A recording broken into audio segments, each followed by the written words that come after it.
Bem-vindo a mais um vídeo do Projeto Planos em Prática, nossa série de exercícios de escrita criativa. A gente continua com as nossas reformas, melhorias e acréscimos na 10ª história. Se você não acompanhou desde o início, o link para o primeiro vídeo está aqui embaixo na descrição. E no vídeo passado eu terminei deixando algumas ideias soltas em uma determinada cena que eu tinha deixado em aberto anteriormente. Essa cena vai influenciar bastante o final da história e, além disso, eu pretendo usar a estrutura dela para poder compor a cena da Cléria, que vem logo em seguida.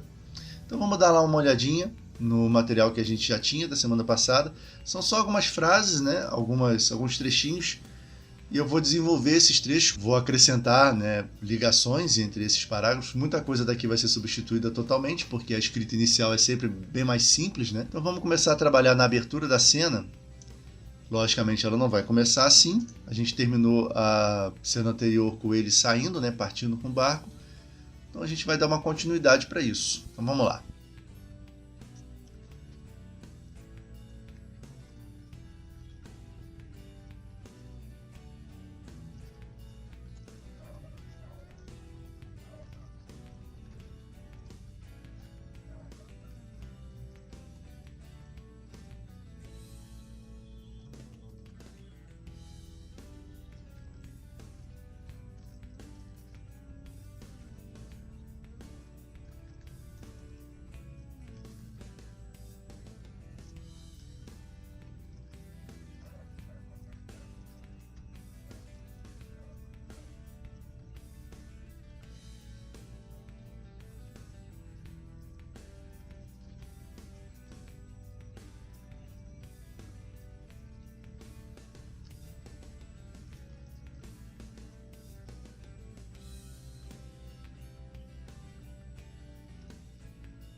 Então aqui eu estou descrevendo um cenário triste para poder combinar com o psicológico do protagonista, né? E eu não quis começar diretamente com as lembranças dele. Eu acho que a cena merecia realmente uma apresentação um pouquinho melhor. Então ficou assim. Após algum tempo flutuando por entre a neblina, o escravo percebeu que aquela espécie de lago começava a se afunilar e ganhar a forma de um rio tortuoso, sem qualquer correnteza. A luz da lua pouco fazia para revelar o caminho, já que as árvores mais altas curvavam-se em direção ao fio de água por onde o barco seguia, formando um túnel que escondia o céu quase inteiramente. Então aqui a gente meio que começa a descortinar o mistério, né? Por conta da neblina, ninguém sabia direito o que existia daquela parte do pântano para frente. Então ele vai seguir por esse rio. Eu quero dar algumas dificuldades para ele. De repente ele perde esse remo improvisado que ele tem, porque a ideia é fazer com que esse momento seja de reflexão e ao mesmo tempo um ponto baixo. Então antes da chegada dele com o barco ali naquele lugar onde tem as esculturas, seria interessante que tudo ficasse pior do que nunca. Então a gente vai tentar dar um jeito de jogar dificuldades aqui em cima do personagem. E aí, para tentar preparar essas dificuldades que o personagem vai enfrentar, eu já comecei aqui a inserir algumas possibilidades, né? Então, o escravo mal piscava, procurando antever a chegada de cada bifurcação no rio. O frio endurecia as juntas de seus dedos e fazia com que remar e empurrar a tábua contra as pedras mais próximas fossem tarefas dolorosas. Então vamos ver se a gente coloca esse barco à deriva e, de repente, no momento em que o barco fica parado e ele sem direção, é o momento em que ele vai recapitular as coisas que aconteceram com ele, né? Vamos lá, vamos seguir mais um pouquinho para ver se é isso mesmo.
Então aqui eu escrevi um trechinho usando a nobre como distração para acontecer alguma coisa de ruim, que é o que a gente quer, né, que aconteça nesse momento. E também eu estou pensando em alguma evolução do personagem, alguma virada menor, já que a partir de agora a gente está atravessando alguns limiares significativos para ele, né? Eu procurei ser breve também para estabelecer a situação, porque a gente vai ter um trecho bem grandinho ainda pela frente, onde ele vai lembrar do passado, né? Eu só estou apenas organizando tudo para isso acontecer. Então, desviou os olhos da paisagem desoladora e fitou a nobre deitada aos seus pés. O senho franzido e as pálpebras agitadas eram sinais de que não estava bem. Ele estudou o trajeto à frente e, ao constatar que estava livre, ajoelhou diante dela. Então aqui eu já tenho a distração que eu queria. Ao encostar a mão em sua fronte suada, descobriu a febre que a afligia. Ali, sob o sibilar algourento dos morcegos e o toque frio da neblina, sua vida parecia mesmo estar no fim.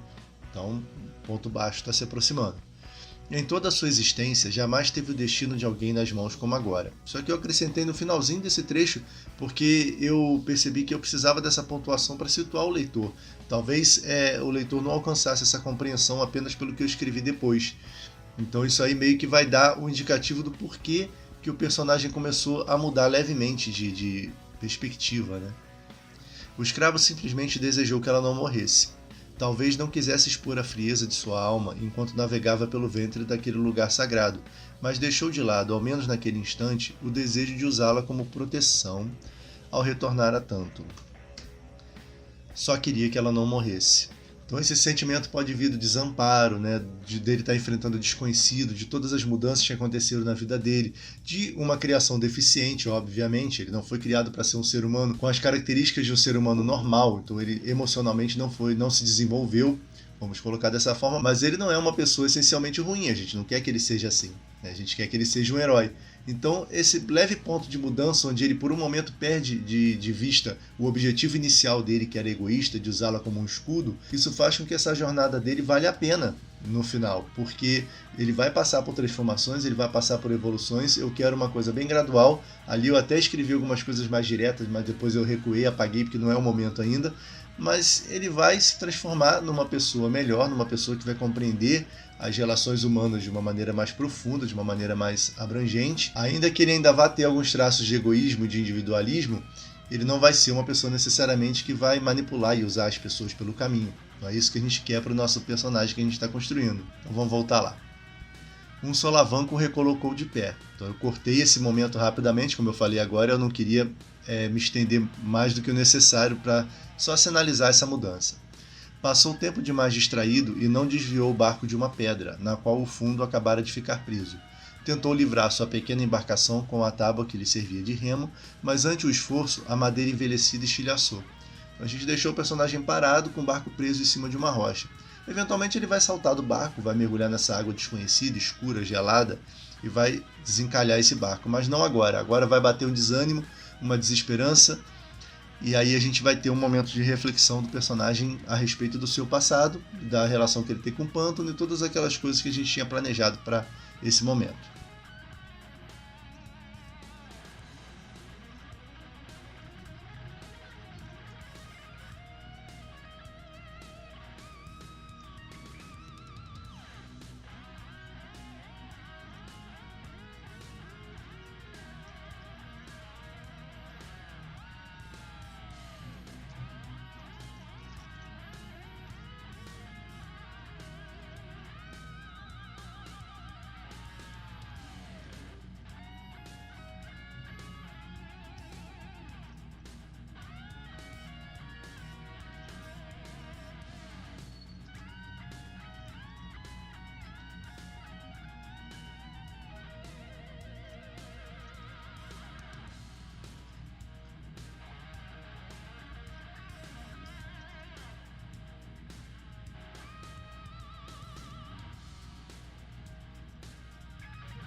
Bom, reelaborei alguns trechos que eu já tinha escrito, fiz algumas emendas.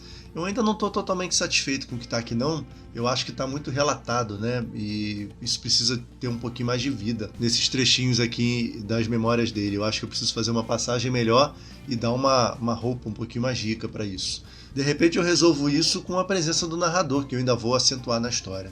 Mas ficou assim então. No meio da madrugada, ele olhou para trás e encontrou apenas pontos de luz dançando na superfície do rio. O resto era pura escuridão.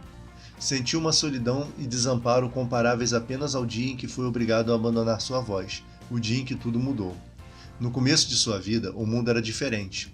Ele ainda não compreendia que não valia o mesmo que as crianças livres. Quando foi capaz de caminhar sozinho, como acontecia com os filhos de todos os escravos menores, foi separado de sua mãe e passou a aprender e dever obediência a uma das matulas de Vetusta Frano. Então aqui foi onde eu reelaborei um pouquinho melhor aquele conceito.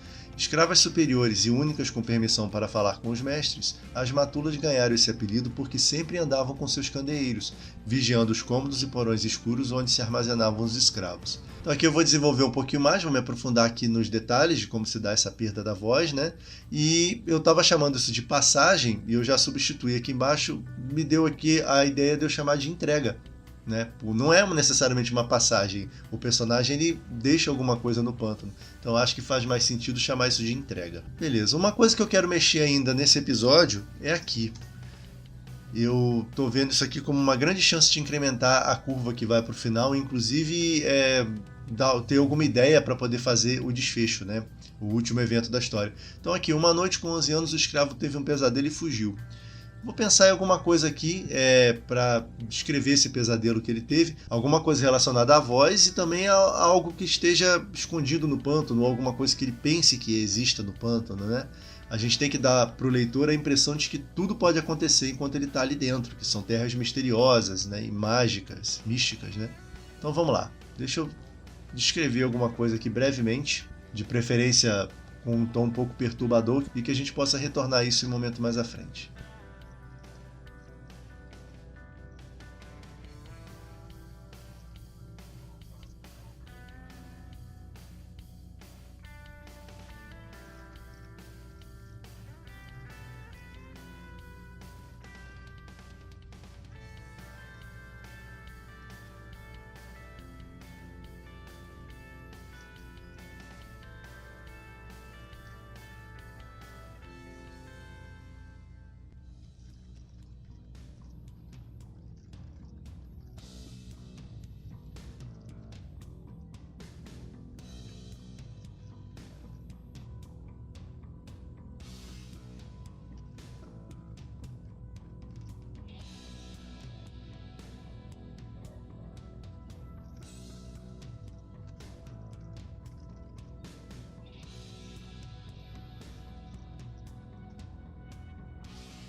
Então eu esbocei aqui um pesadelo dele, envolvendo uma criatura misteriosa, assustadora, com tentáculos.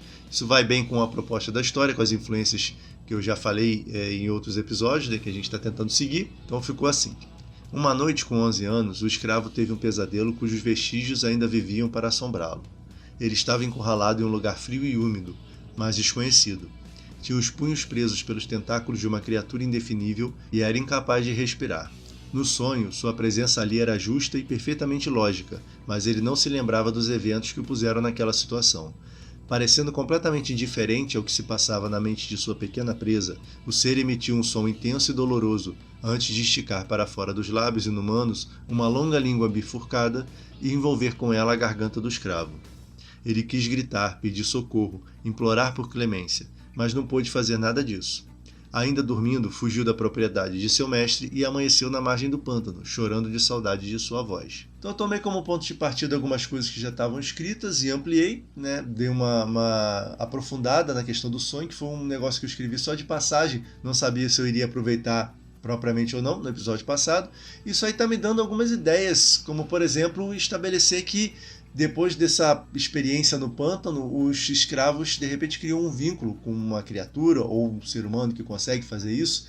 Vamos pensar nisso mais pra frente. Ou então essas coisas são apenas sequelas dessa vida miserável que os escravos tinham que viver. Então a gente pode deixar subentendido ou então pender para um lado ou para o outro, mas eu posso retornar isso no desfecho da história. Isso de repente está me apontando em uma direção a seguir, e a gente então continua trabalhando essa cena do nosso escravo no episódio que vem. E se você ainda não viu, aqui do lado tem a playlist completa com todos os episódios, todas as histórias escritas até agora, e aqui embaixo na descrição tem um link para o nosso site e para nossas redes sociais. Era isso para o vídeo de hoje, abraços e até a próxima!